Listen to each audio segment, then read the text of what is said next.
Welcome back to another video, and in this video we're going to be continuing on with our SwiftUI tutorial series, and in this particular tutorial we are going to be continuing on with our discussion about grids by taking a look at how it is that we can create a horizontally scrolling lazy grid.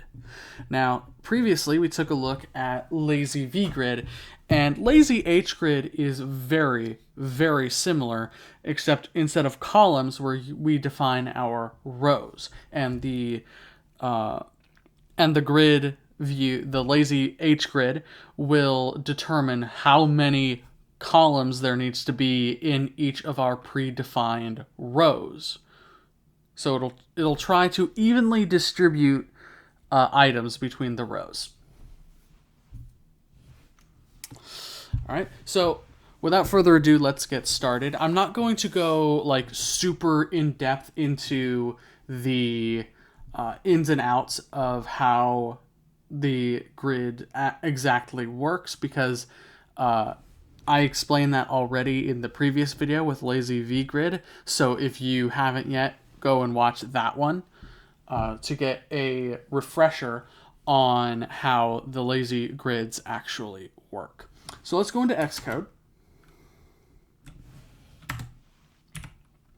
And above our body, we're going to create an array of grid items. Now this array of grid items, we're going to call rows, and this is where we define our rows. Now adaptive, that grid item sizing option, we generally don't use adaptive with HGrids. We generally will use something like fixed.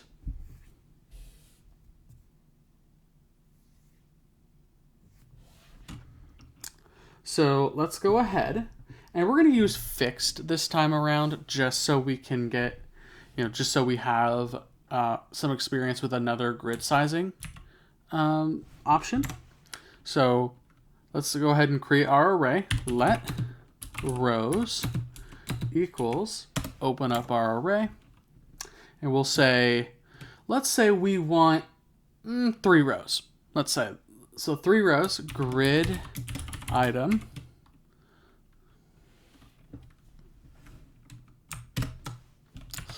for the sizing, we'll say dot fixed.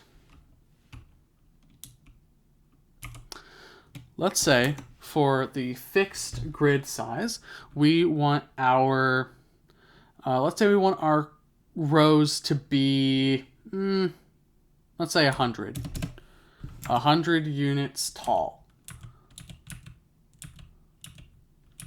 Now for spacing, let's say we want 20 units of spacing between each row, and then we can get rid of the alignment.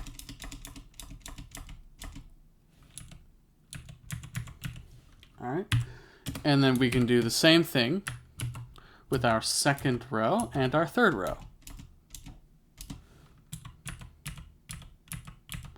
So now we have 3 rows that our data is going to be split between. And inside of our body, we again have a navigation stack.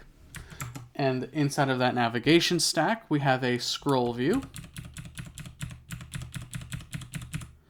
Now, the change that we have to make here with our scroll view is, instead of the axis being vertical, we need our axis to be dot horizontal. Now our scroll view will scroll horizontally instead of vertically. Inside of our scroll view, we're going to say capital L lazy H grid. Here we need to pass it our rows like that. And then we need to give it a closure. Inside of the content closure, much like with our LazyHGrid, we're going to use a for each to populate it. So for each colors ID is going to be \name.self.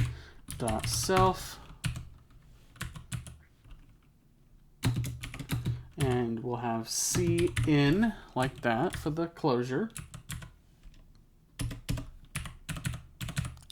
And then inside of the content of our for each, we are going to have an h stack.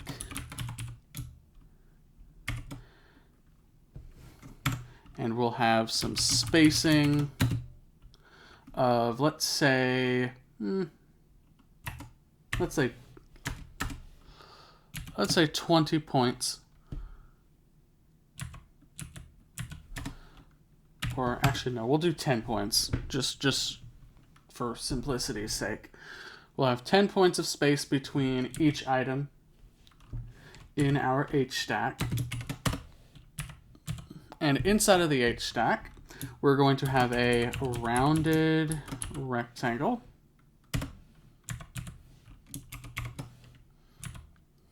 And this rounded rectangle is going to have a corner radius of, let's say, 10. We're going to have it be, we're going to give it a fill of c.color, like that.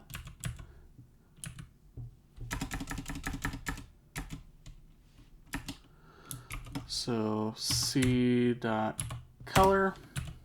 like that. Then we'll give it a frame of width 100 and height. Actually, maybe not even 100. We'll say 80.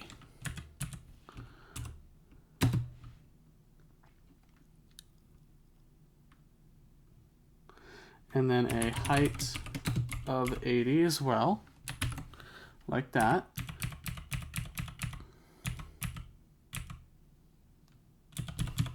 So we can give it some, so that way we can kind of give it some padding here.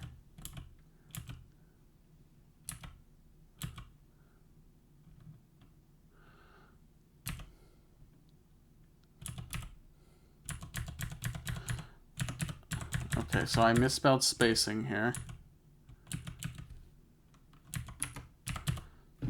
There we go. All right. So now that we have our rounded rectangle,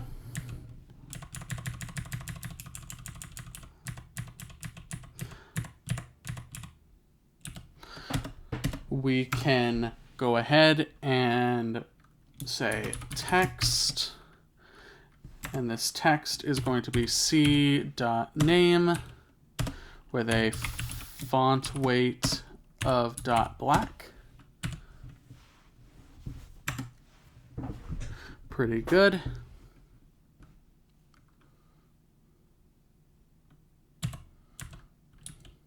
Then what we're going to do is on our H stack, we're going to give it some padding.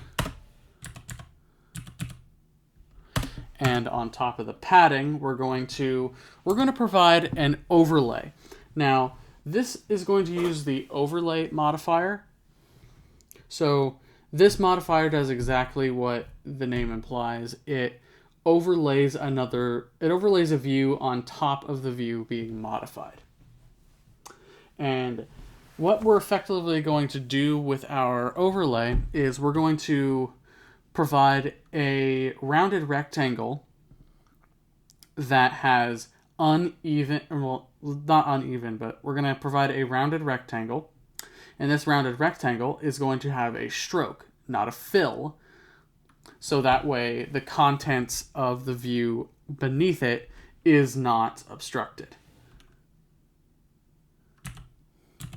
So after padding, we'll say dot overlay. And inside of the content closure for our overlay modifier, we need to provide the view that we want to be our overlay. In this case, it's going to be a rounded rectangle with a corner radius of 10. and it's going to have a dot stroke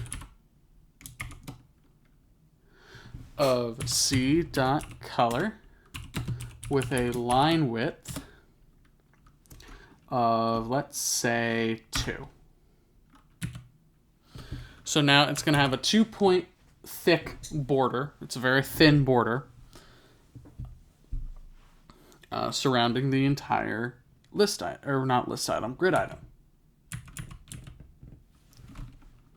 Pretty simple. Now, the last thing we need to do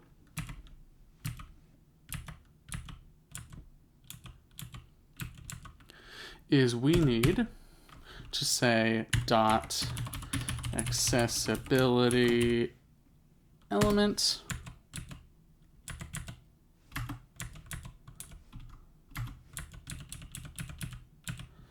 and then dot accessibility label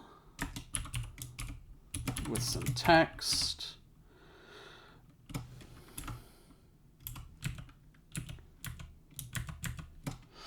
And we'll have C dot name as its label, like that. So now each individual grid item is its own accessibility element on iOS devices, because macOS seems to do a better job of recognizing entire accessibility elements in a grid or list, whereas iOS doesn't do as good of a job. So now that we have that done, we can save our code here and run it.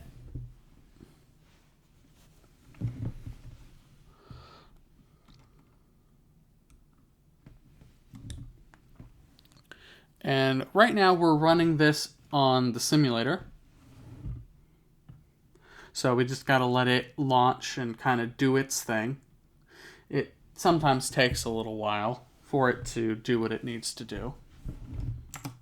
So it's the iPhone 16 Pro Max simulator that we're running it on at the moment.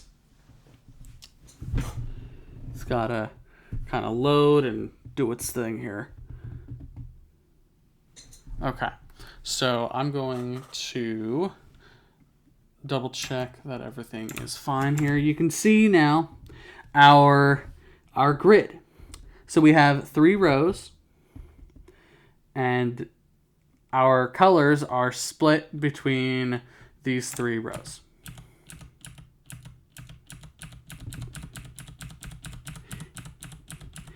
And you can see that it does in fact scroll the more you focus on all the other elements there. I can show you this as well in the running on the Mac. So I'm going to go in there. I'm going to go into my run destinations. And we will run it on my Mac here, like this. This will take a little bit less time to boot.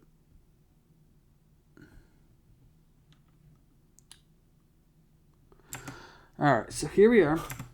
Here's our app. You can see 3 rows with all the colors and their names.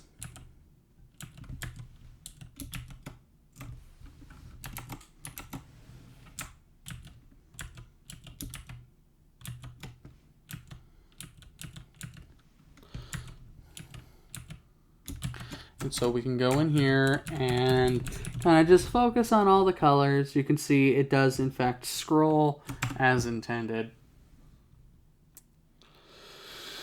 And so that is how we can create a horizontally scrolling grid in SwiftUI.